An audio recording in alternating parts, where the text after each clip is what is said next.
Am I the asshole don't want service dog over for Christmas? I, 35M, host Christmas for my family. We host a large Christmas Eve party every year. I host because I've got a good house for it, and I'm pretty central to the extended family. Last year, my cousin had a service dog in training that she brought to Christmas Eve. I was told this dog was maybe a year old. I don't have much experience with them, and have never owned any. It pissed inside my house, and other smaller annoyances occurred, one involving my kid. I did hear some complaints from another family member too. A few weeks ago, I asked around to see if my cousin was coming, because I was going to nip this in the bud this year and ban it. I was told by family members that she wasn't coming, so I thought there was nothing to have to deal with. I got notice on Sunday she, in fact, would be in attendance. So I called her yesterday to tell her she could come and that her dog is not invited. This has caused drama. I've been told that her parents, my aunt and uncle, and her siblings are threatening to not come. It's been a nightmare. I've offered to let the dog stay outside, but it can't come inside, but that's an unreasonable ask, I'm being told. Am I the asshole here? Edit. Found out more information. It is a diabetic service dog. She's training it herself, got it as a puppy. I'm not going to comment on its legitimacy. I see this family member once a year. I just know what my experience with the dog is. We really need you to answer the question. Is it a task-trained service dog or an ESA? Because everything depends on the answer. A year later, a fully trained service dog won't cause the same issues, and you would be the A. But if she's calling an ESA a service dog, and it is still poorly trained like last year, then she's the A. Tell us more, OP. Edit. Oh hell no, a diabetic alert dog. Hard, you are the asshole. JFC, OP, you don't have a leg to stand on, as your cousin also may not, if the diabetes takes their foot. Based on the info in your other comment, that it is a diabetic alert dog. You are the asshole. She probably shouldn't have brought it when it was still in training and not yet toilet trained, but if it is, presumably, now fully trained and is a properly trained service dog, it will not destroy the house nor will it pee in the house again. If it's still peeing in the house, it is not a suitable service dog and she should look to retire it to become a regular pet and seek professional advice with properly training a service dog if she still requires one. Former service dog trainer here. That wasn't service animal training. At 1 year old, no service dog in training is going to have an issue with kids or piss in a house. That is not a service dog. They just bought a vest and call it a service dog. Service dogs are not entitled to enter private homes, only public spaces. The dog was poorly behaved and poorly controlled at the last attempt in OP's home, and the handler did not appropriately manage the dog's needs. I don't blame OP for not trusting that the dog would be any better trained or handled a year later. It can take anywhere from 2 to 5 years to fully train a service dog. Depending on tasks, I have a friend who is a trainer of service dogs. And trainers don't do more than basic obedience in the first year of the dog's life. The fact that this service dog was not house-trained at 1 year old is a problem with poor handling. Not the asshole. Service animals are impeccably trained. They aren't going to pee all over the place. How can they be trained to watch for seizures if they can't figure out where to urinate? Ick about last year because it's weird for the reasons I said. But if it's a legit service animal, then you are the asshole, because it won't have behavioral problems. Info. What service is the dog trained to provide to your cousin? What happened with your kid? Am I the asshole for wanting a quiet Christmas after baby spends nearly a month in the NICU? I recently gave birth at the end of November. Original plan was to visit my in-laws for Christmas Eve, Christmas, and Boxing Day. It would have given us a month to have our baby home and get into a routine. Life threw us a curveball. She was admitted to the NICU. She remained there for nearly a month. She has now been home for 3 full days. I also had some trouble myself as I suffered a postpartum hemorrhage at home 2 weeks ago. Baby still has medicine and needs blood sugars monitored. It has been a bumpy and stressful journey. Now Christmas is soon, and we've decided to stay home. The in-laws are more than welcome to come for short visits. I was even open to a short Christmas Day visit, but we would not be leaving the comfort of our house. As a result, my MIL is very upset. She doesn't even want to come down to visit. She especially didn't want to come down to visit us when she learnt another family member was going to visit around the same time frame. My MIL is very much I'll hold the baby so you can get stuff done. This other family member baked/cooked for us, did laundry, and cleaned up my blood after I hemorrhaged at home. My wife mentioned she knew this would happen and that either myself or her mom would be upset, that it's a no-win situation.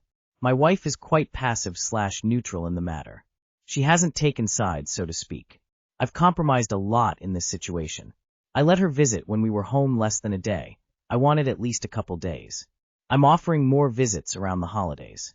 I've agreed to come down January 1st for a visit. I don't know what else to do. Am I the asshole? Not the asshole.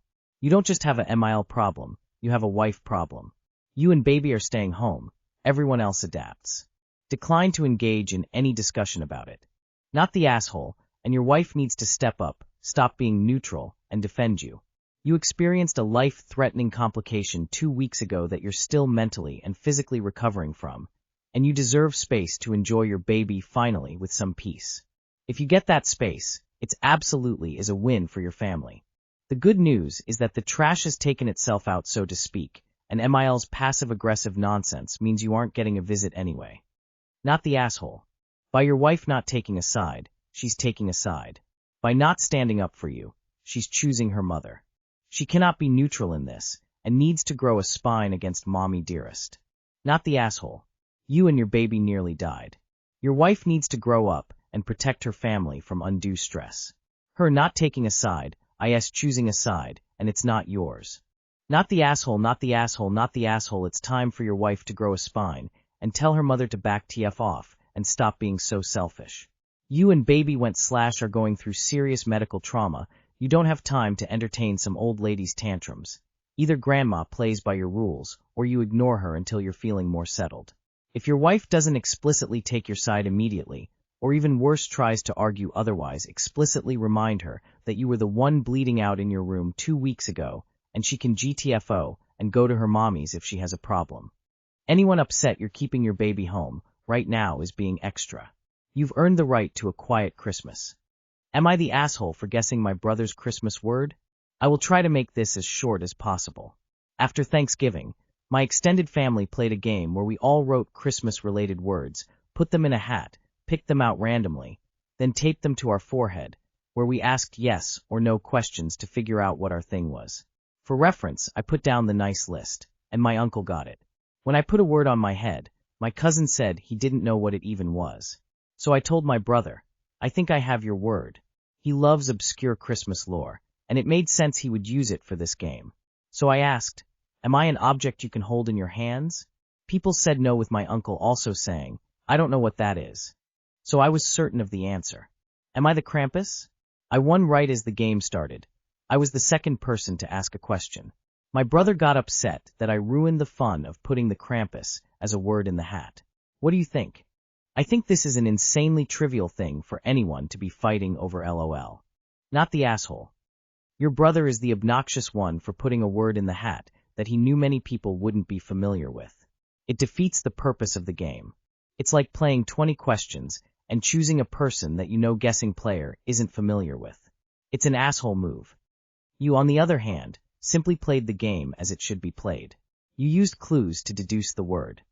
Your brother sounds really, really annoying. How dare you not validate your brother's obscure knowledge and overall superiority. /S. Next year, your Christmas word is wassail. Not the asshole. Not the asshole. You won a game. Simple. Not the asshole, but you don't say ages, which may skew my answer. Ultimately, your brother needs to learn that sometimes the obscure ones are the most obvious. Am I the asshole for telling my wife's family that they cannot cook turkey in our oven at Christmas? Each Christmas, my wife and I host for her family.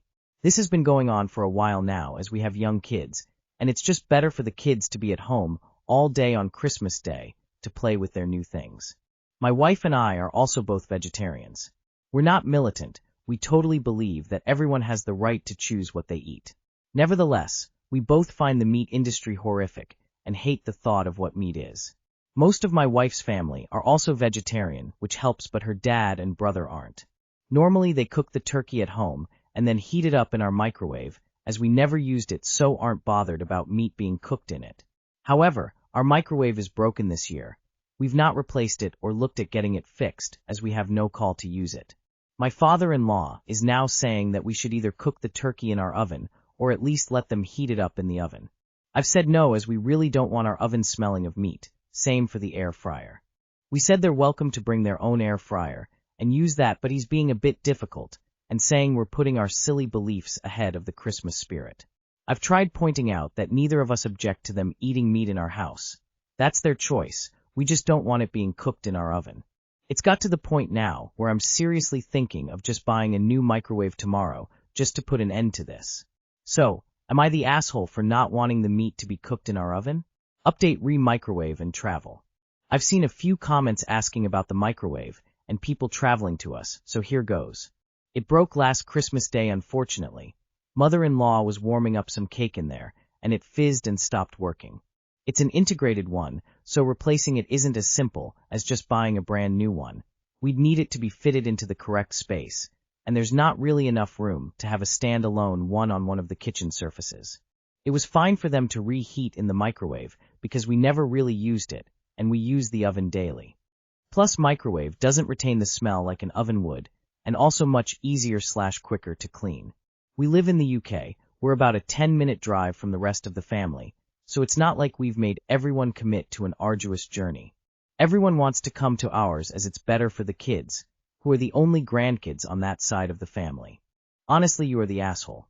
If you are insisting that Christmas happen at your home for the sake of your kids, it then becomes incumbent on you to not make that into a problem for other people.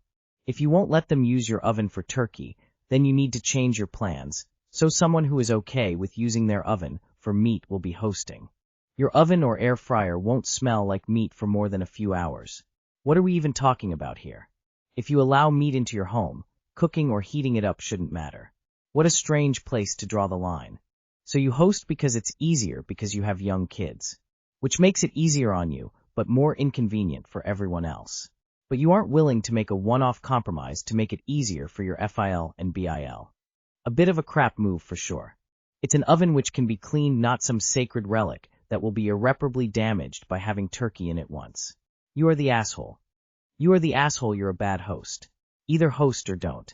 But telling people they can't bring and hear food that you refuse to provide makes you an AH.